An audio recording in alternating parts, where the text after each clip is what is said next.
Education News now. And there's been a lot of discussion lately about Australia's International Student Cap Bill, which has just gained the support of a Senate committee.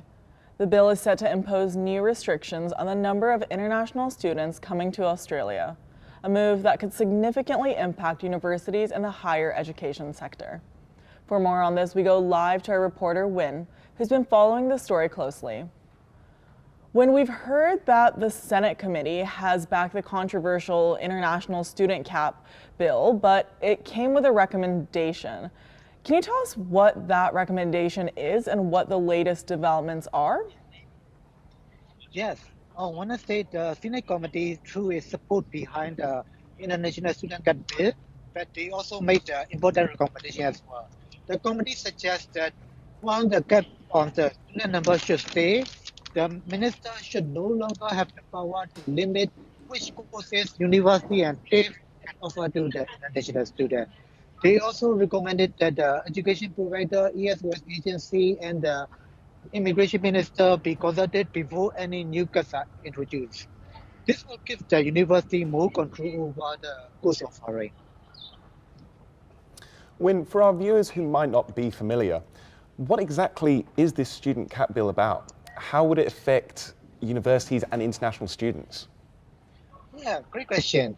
The International Student Cap Bill was introduced in August, and it limits the number of new international students that Australia can accept starting in 2025 next year.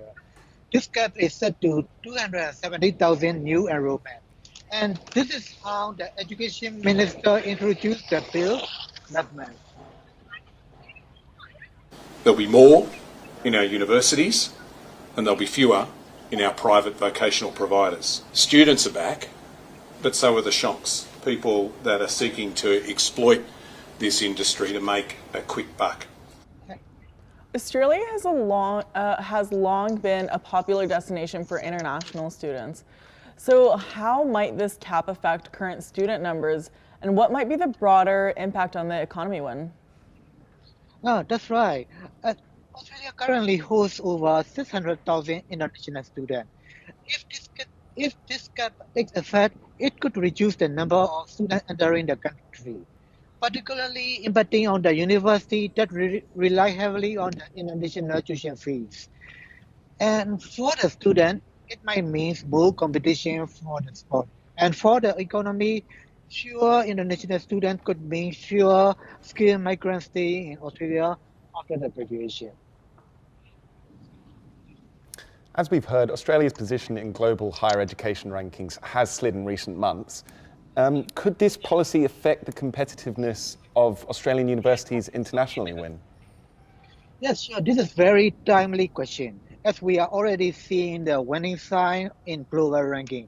Recently, the Time Higher Education Index for the 2025 showed a drop of ranking for the several Australian top universities. For example, the University of Melbourne dropped from 37 to 39 this year. This drop could highlight the growing concern that a policy like the Student Cap Bill could further weakening the status of Australian university on the global stage. Thank you, Wynn, for that report. That's our show for today. Thank you for joining us on Newsline. I'm James Beale. And I'm Sana Katayama. Thank you and have a good night, Melbourne.